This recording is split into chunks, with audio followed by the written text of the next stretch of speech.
All right. So in just 5 minutes, we'll introduce Cox proportional hazards models. Now, you see, sometimes you want just one number, an estimate, like a hazard ratio. You're not interested in the plot, right? You have this plot, right? But you might also want to present a hazard ratio. That's one. Sometimes you might also say that, oh, the Kaplan-Meier plot is not adjusted for confounding. You know, we've talked about how important confounding is, but if you just use a very simple Kaplan-Meier plot, which is what is often done, there is no adjustment for confounding. So the Kaplan-Meier plot suffers from that. In that case, you need a different method that adjusts for confounding, and that is the Cox proportional hazards regression. You also use that for time to events data. You set up the data the same way that we set it up, like when we talked about the switch, right? You set up the data in the same way, and then you can model it. And the formulation of the model is also similar to everything else that we've seen. The model equation is on the right side, beta 0 plus beta 1 x, which is the same thing that we have seen for all the other models. It is the left side that's different. In this case, you're looking at the log of the hazard, you know, in the exposed divided by the log of the hazard in the unexposed. So the log of the hazard in the male divided by the log of the hazard in the female. And I just realized now, so when we're developing this slide, we took out a number of slides, you know, that would have explained what the hazard is. And I'm just realizing that that's missing. So what's the hazard? So the hazard is essentially the incidence, you know, so you have something that's happening. The time when, so if a person experiences the event, that's the hazard. If they don't experience the event, then they survive. Again, if a person experiences the event, that's the hazard. But if they don't experience the event, that means that they survived. So the hazard here, you know, what we're really interested in is when that person experiences the event, what's the time to when they experience the event, you know, and then that's the hazard one here. And the hazard that we're looking at here is the time, the other time for those that did not experience the event. So included here will be those who never experienced the event until the end of the study. But included in the denominator would also be those that were censored in the middle of the study because you can't find them anymore. Okay? And you have a ratio of both. That's the hazard ratio. Okay? You will use the Cox proportional hazards model to get at this. Now, the hazard ratio is very similar to the odds ratio and the risk ratio in the sense that it goes from 0 to 1 and then from 1 to infinity. So the interpretation is the same as what we had seen earlier, which is that if it is less than 1, you subtract it from 1. So if it's 0.86, you subtract it from 1 and you say that maybe it's 14% lower. But if it's more than 1, then you say 1.5 times. Okay, all right. But that's the Cox proportional hazards model, is a linear model of the log of the hazard ratio. And you interpret it in the same way. But there's one major, so earlier I was talking about survival curves that separate. So you can see that here you have this survival curve separating. You can see that the confidence intervals don't overlap in the entire length of the study. So if you look at the log rank for this one, it will be significant. All right. But one thing that we have to note in the Cox proportional hazard model is that we're making one important assumption. The assumption that we're making is that time does not affect the results that we see. Again, let me say that again. Time does not affect the results that we see. That means that the effect of, say, female, the survival curve of the female and the male, it has a fairly consistently similar shape No, not similar. How do I explain this? This is called a proportional hazard, right? And that means that the effect is consistent across the length of follow-up. You don't have, so you have something like this and that. You don't have you don't have a situation where in the first 2 years, you know, males are experiencing worse, but in the second 2 years, males then go like this, but females continue to experience worse outcomes. This is what I mean. That means that time does not affect the results that you see. So you're not having a situation where the first 2 years is different from the last 2 years. That's an important assumption that we're making. It's not always correct, but that assumption allows us to have this proportional hazards regression model. Question?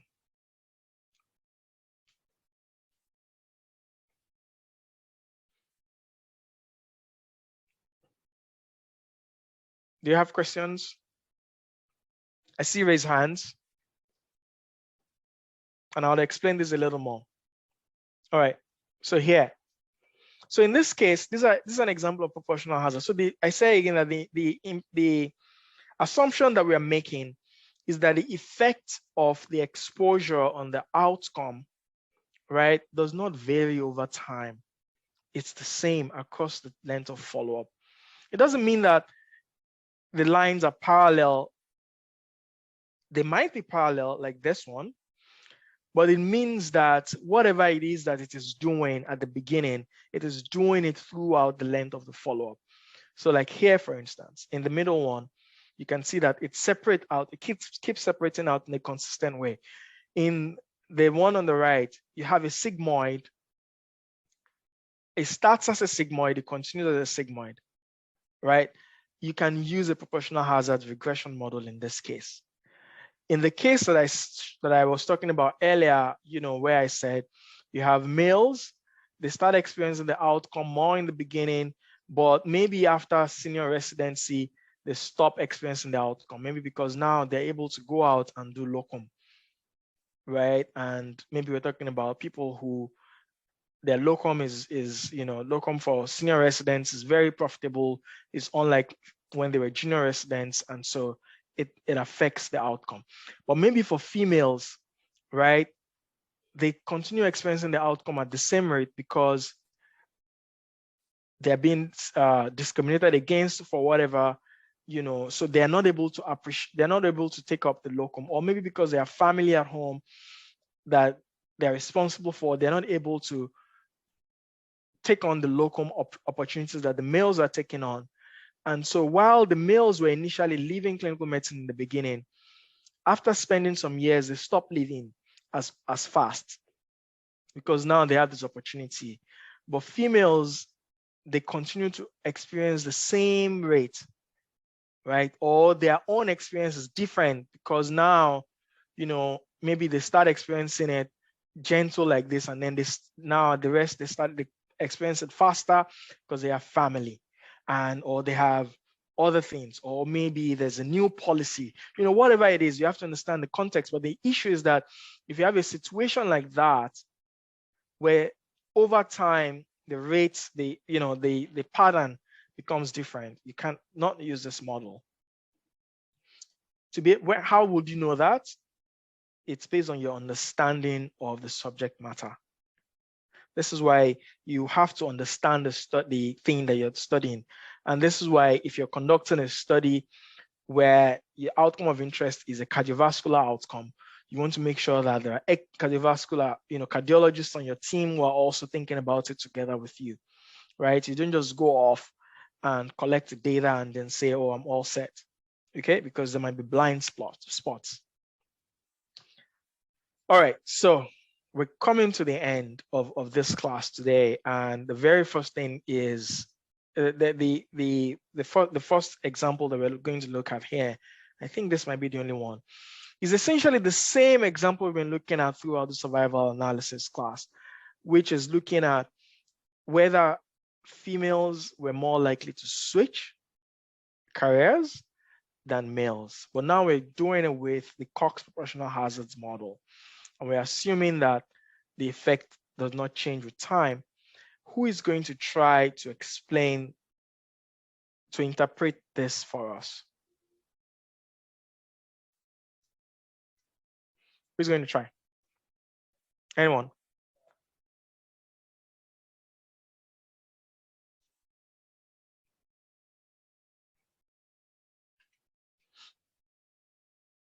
So the thing with the Cox proportional hazard model in R is that if you do it, R automatically gives you the exponent. You don't have to ask for it. If you do it in SPSS, you have to calculate the exponent yourself by hand, okay?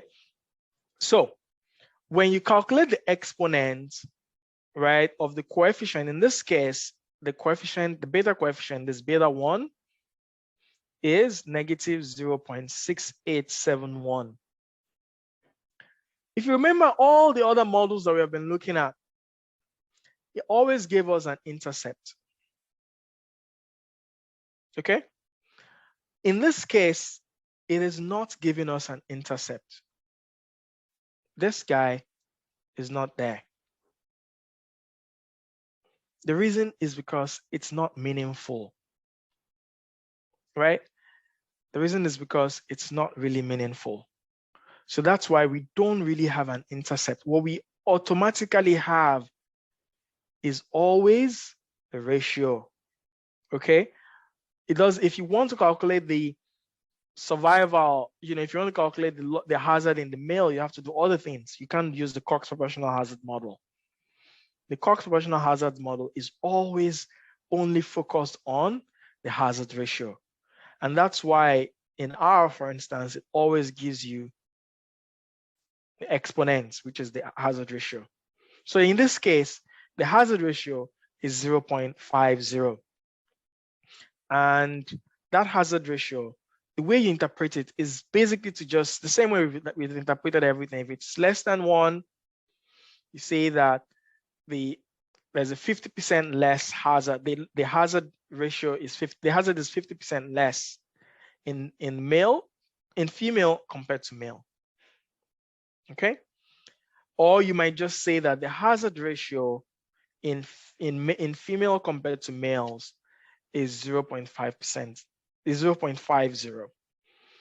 Or you might say that the hazard in female is 0.50 times the hazard in male. Okay, and that's the one that I prefer the most, especially for hazard ratio. As often as possible, I try to avoid using the percentage route. Because the hazard ratio is fundamentally a ratio. It doesn't have all these other kinks, right? So the hazard ratio is 0. So the hazard in females on average is 0.5 times the hazard in males. Okay, that's the way that I interpret it. So you then conclude that gender was not associated with the incidence of career change. Okay, all right, so one final example. And in this example, we're looking at whether the use of antihypertensive medication is associated with renal pathology. And here we use SPSS. This is our first SPSS outcome. This is our first SPSS output since we started the day. Again, there is no beta naught, right? So it's not in the model. And SPSS here gives you the exponent, but it doesn't give you the exponent of the confidence interval unless you do additional things. You have to ask for it.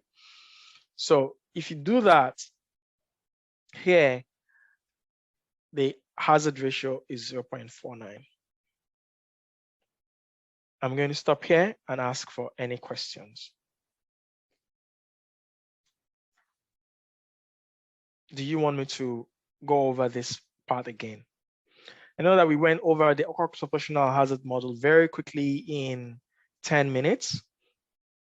But the key thing to remember in the Cox proportional hazard model is that you're essentially taking the survival curves right?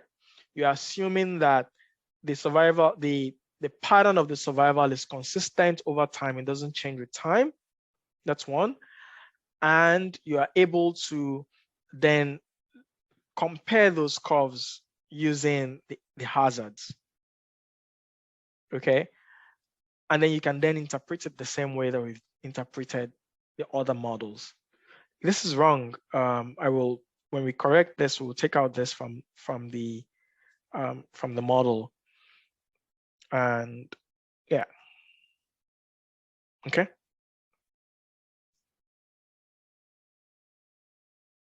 The silence. It looks like I have dazed people to sleep. Or this no, is we just understand everything perfectly. okay. All right. So do we have any questions before we wrap up for the day? So here's what I want to do now in the next 3 minutes before we go. I want people to just anybody, whether you've spoken today or not, just tell us what are your key takeaways. One thing that you took away from this class, maybe one statement. This is one thing that I learned today, and we'll take just a few people, and then we'll wrap up. Anyone want to go first? Okay.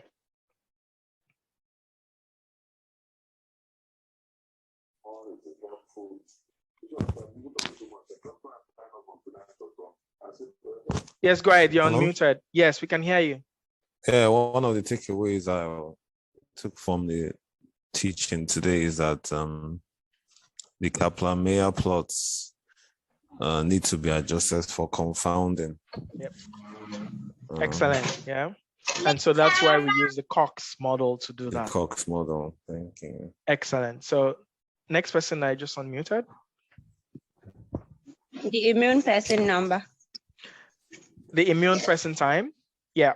Yes. Exactly. So what about it? Do you remember what it is? Yes. It creates bias in the study, and it excludes people that are in the study but are not receiving the outcome.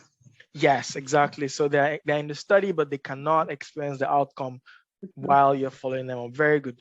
Anyone else?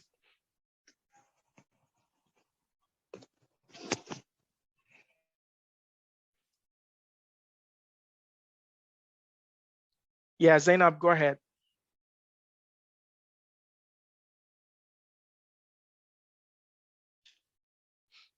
We can't hear you yet. You're still muted. Anyone else want to go? Anything else that you've learned today?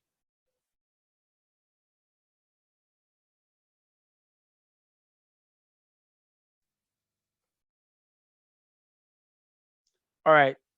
So let me see. What else have I learned today that I remember from the discussion? Hello. Yes, please go ahead, Zainab. Okay, I learned about the time origin. Time origin. And what is the time origin? Yeah. Yeah, it's the time when a study starts actually. Yes. And in some cases, it may not be the year it started. It may be the time the study was initiated. Maybe the time the study was initiated. Very good. Yeah. Thank you. Anyone else? Anyone else who hasn't spoken today and just wants to take a quick shot, and then we can wrap up. I want to take one final person. Hello. Yes, go ahead. Yeah, I too have enjoyed the lecture today. The last plot that we had took us, led us to know that we assume that over the time, the plots, there will be no significant change as such. They all follow the same trend. I think that's what I got from that plot. And the way you explain that once there is, you censor it when you bring it down. Okay. Yeah. The Kaplan-Meier, this one? Kaplan-Meier, yes. Okay. The censoring mean the vertical, when you put a vertical line on the curve. But yeah. when it drops down, that's actually when the observed change that you expect has actually happened. Has happened. Very good. Excellent. Thank you very much. All right. Yeah, so thank you very much. So if anybody has questions, I think I see one more person who wants to go. Okay. Hello, sir. Yes, go ahead. I guess that we're still going to have the recordings as usual. Yes, because yes. I missed the earlier part of the lecture. I was in transit, so I couldn't really answer the questions as you were asking them. No worries. So we'll send the recording. Samuel, you want to say something? Thank you very much for the wonderful lesson today. So just to correct me if I'm wrong. Okay. So I'm assuming that there are also some Kaplan-Meier plots that have an upward trend, really. So, for example, if you're looking at, say, COVID vaccination coverage rates over time, I would assume that the trend would be an upward trend, really, because I've seen most of the plots here that have downward. Yes. Okay, excellent question. So those plots are not truly Kaplan-Meier plots. Okay, sometimes people draw plots, and this is what he's talking about. So you have a plot where, and then starts from 0 and then goes up and then goes up, you know, like that. So those plots, they are not necessarily Kaplan-Meier plots. They might not necessarily be Kaplan-Meier plots. That's one. You know, they might be plots of something else. Sometimes it is the plot of the hazard. So here what we are plotting is a survival, right? But sometimes people flip it over and plot the hazard. So if you plotted the hazard here, you start from 0 and then you will go up and you go up and you go up like that. And sometimes it makes more sense visually, because if you're thinking about something where there's greater coverage, for instance, right? So that's one. But sometimes it's that it's flipped over, and that's why you see that. But there's some cases where it's not even a survival curve at all, right? It just looks like it. So you have to read carefully to see what's being modeled here, right? But in most of epidemiologic literature where you're conducting a study, people are starting from one time point. You have all these people in your study at one time point, and then number of people reduces as you go. Some people are censored, some people experience the outcome, and that means that you have fewer people in your study at the end, right? In that case, this is the best way to present it. And that's what's called the Kaplan-Meier plot. Okay, Thank you for that question. Yeah. Go ahead. So basically, so a truer or a more realistic Kaplan-Meier plot would show a more downward trend rather than an upward trend. Correct. Yes. Okay. All right. Yep. Any final questions before we close the show? All right. Thank you very much, everyone. If you have any questions, please reach out. Announcement that I want to make very quickly is that next week we'll do a revision. So we've gone through a lot of topics, right? So we'll have a quick revision. But what I want to ask is that if there are topics that you want us to touch on in this revision, either because it's not fully clear, can you please email, and preferably email earlier in the week so that we can plan towards the end of the week as we finalize the slides that we're going to present. So if you have any specific questions you want us to include in that revision session, please reach out. If there are concepts, it doesn't have to be full topics. It might not be like, oh, I want you to go over all of everything that we saw today. It might not be that. It might just be specific, the specific aspects of maybe you want us to go over Kaplan-Meier plot again, for instance, or you want us to go over something like that. So please reach out and let us know, and then we'll take the opportunities to go over it. If we don't get any questions, then we will make our own assumptions about the key areas to spend time on, and we'll choose a few topics that we will be able to describe in some detail. So my sense is that we might be able to take 15 minutes to go over some key topics and just go over them again, and use that as a revision rather than try to do a survey of everything. All right. Thank you very much. This week we'll have the final hour lab. It will be on Saturday as well, like we did this week. Please look out for our emails. If you have any questions at any point in time, please let me know. I think someone has a question. So can you ask? Hello. Please? Yeah. Hello, sir. Okay, the third assessment or tests, what do I call it? That was Homework, sent to yeah. homework. I saw that there are some questions there that were on R, and I was following SPSS majorly because we were asked to choose. Yeah. I was like, I am meant to have been following R as I was going through. So I shouldn't have fixed myself on SPSS as such. I was like, maybe you expected us to also be following the R as they were doing it consistently. Not necessarily. So if you notice that it's the output that we presented. Yes. Right. So we're not expecting you to do the modeling, but the idea is that if you look at the regression output from the software, right, it's called estimate, right? It's the p-value or it's called significance. It's the same things that are being presented. So our hope is that you can look at the output from the software and be able to interpret in the same way. It's the same thing. You know, the reason why we presented R this time instead of SPSS is just to let you see that it's the same thing. It's not, the software doesn't really matter when you're looking at the outputs. What really matters the most, you know, is your ability to know when to use this, what method, and how to interpret the results that you find. Thank you very much. I saw that, well, I was able to look at them and make some sense out of them. Yeah. That's all we wanted. Yes. Okay. Excellent. Thank you very much, everyone. Look forward to seeing you next week. Have a great week.